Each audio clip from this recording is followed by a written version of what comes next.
Salut à tous, ravi de vous retrouver sur Direct Course. Nous allons évoquer ce programme du jeudi 7 octobre. Le quintet se déroule sur l'hippodrome de Saint-Cloud, un quintet pour stayers. En effet, il s'agit d'une distance de 3100 mètres à parcourir pour les 18 compétiteurs de 4 ans et au-dessus qui s'y sont donné rendez-vous. Nous évoquerons donc ce quintet plus. Ensuite, je vous transmettrai des informations concernant la première course en Réunion 2 à Fontainebleau. Et ensuite, nous évoquerons le programme Réunion 3 sur l'hippodrome d'Anguin. On revient sur le quintet. Pour établir un pronostic dans cet événement, il convient de s'attarder sur la course de référence disputée à Nancy le 7 septembre, c'est-à-dire il y a un mois, puisque dans cette épreuve, 7 des 18 participants s'y mesuraient déjà. Ce jour-là, c'est le numéro 1 Slim Shady qui s'imposait devant le numéro 12 Lapao, le numéro 16 à savoir Tiger Rock qui avait été longtemps enfermé et qui avait bien fini après avoir tardé à trouver l'ouverture, le numéro 11 Gallardo qui lui aussi avait été enfermé jusqu'à 100 mètres du poteau au moment où il avait trouvé l'ouverture pour très bien finir. Nous avions également Célagan dans cette épreuve qui terminait 7e courageux. Donc au regard de cette performance et de cette ligne référence, j'ai retenu en tête de mon pronostic le numéro 16 Tiger Rock, le pensionnaire de Jean-Bertrand de Balanda, qui vient d'ailleurs de s'imposer dans un quintet, mais mardi sur l'hippodrome d'Auteuil, reste sur 4 places de 3e. Il mériterait amplement de s'imposer. Il sera confié à Gaëtan Mazur, un bon numéro dans les stalles, même si sur 3100 mètres c'est moins primordial. Quoi qu'il en soit, le numéro 16 Tiger Rock sera mon préféré. Devant le numéro 11, à savoir Gallardo, je vous le disais, c'est un cheval confirmé dans les tournois de ce genre. Il est confié à Ronan Thomas. Ce Gallardo a été malheureux, en tout cas il a tardé à trouver l'ouverture dans l'épreuve référence. S'il a un meilleur parcours, il s'annonce redoutable. De même, le numéro 12, à savoir Lapao, qui lui a terminé bon deuxième, est incontournable. Un Lapao qui sera piloté par Johan Vitoire, un cheval qui est en net regain de forme. Ensuite, j'ai retenu le numéro 14, Célagan, un Célagan qui était quelque peu décevant à Nancy, mais il était courageux tout de même. N'oubliez pas non plus qu'il a terminé deuxième du Grand Handicap de la Manche cet été à Deauville, ce qui lui confère ici une chance théorique de premier ordre. Ensuite, j'ai retenu pour les places, derrière le 16, le 11, le 12 et le 14, le numéro 5, Cabaret Thune. Lui, il a été très malheureux dans le Grand Handicap de la Manche, tardant à trouver le passage. Quoi qu'il en soit, il sera avantagé par l'assouplissement des pistes. Je le pense capable de venir pimenter les rapports. Un élève de François Dumaine, piloté par Thierry Thuillier.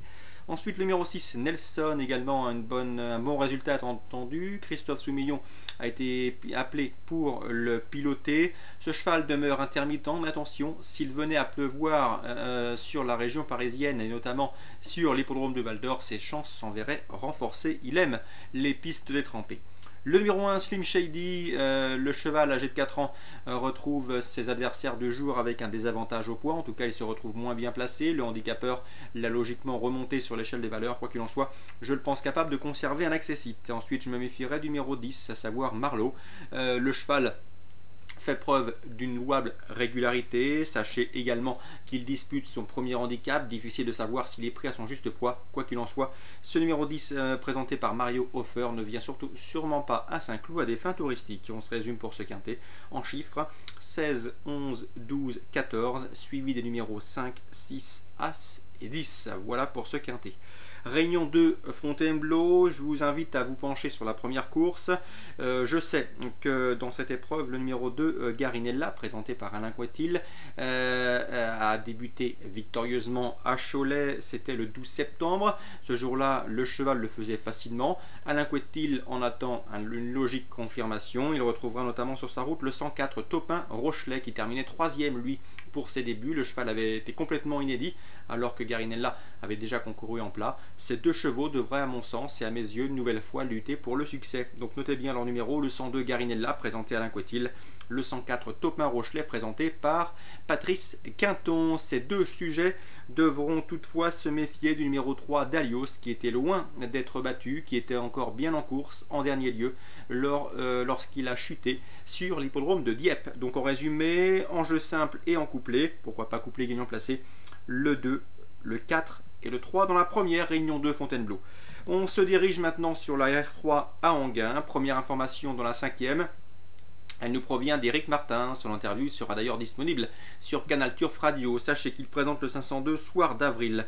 Il en escompte un bon comportement. C'est un cheval régulier qui a un bon numéro dans les stalles. Il doit impérativement courir caché, mais d'après son mentor, il peut parfaitement obtenir une place sur le podium. Selon moi, il convient de lui opposer le numéro 3, Spout Jim, présenté par Jean-Marie Mauclin. Le cheval vaut un lot de ce genre. Il est déféré les 4 pieds et bien engagé. Je redoute également pour lui le 506 Sam Mérité, qui vaut beaucoup mieux que ne l'indiquent ses derniers classements bruts. C'est un cheval qui possède un bon chrono sur ce parcours, et dans ces conditions, il convient de l'imaginer redorer son blason à l'occasion de cette course favorable pour lui. Donc dans la 5e, 502 Éric Martin est confiant, ses opposants selon moi le 3 et le 6. Dans la 6e, c'est André Dubois qui m'a fait part de son optimisme avec le 612 Tasselin de Bellon.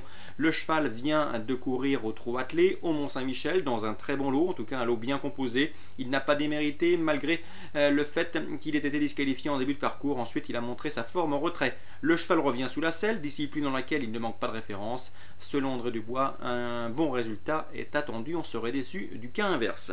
Dans cette épreuve, je lui opposerai en priorité le numéro 9, le 609, à savoir Tadzio d'Étoile, dont les 2 dernières sorties sous la selle ont été couronnées de succès. Il est confié de surcroît à Franck Nivard. Et le numéro 7, Tesaco Dupont, qui fait l'objet de bruits favorables. En tout cas, il a déjà réussi sur ce parcours. Donc dans la 6e, les informations, le 612, André Dubois est confiant. À mes yeux, les opposants, le 9 et le 7. Et on termine par la 8e et dernière, puisque j'ai pu m'entretenir avec Eddy Lebec, qui aura 2 partants au cours de cette réunion. Il est relativement confiant avec le 803 Ténoa Josselin.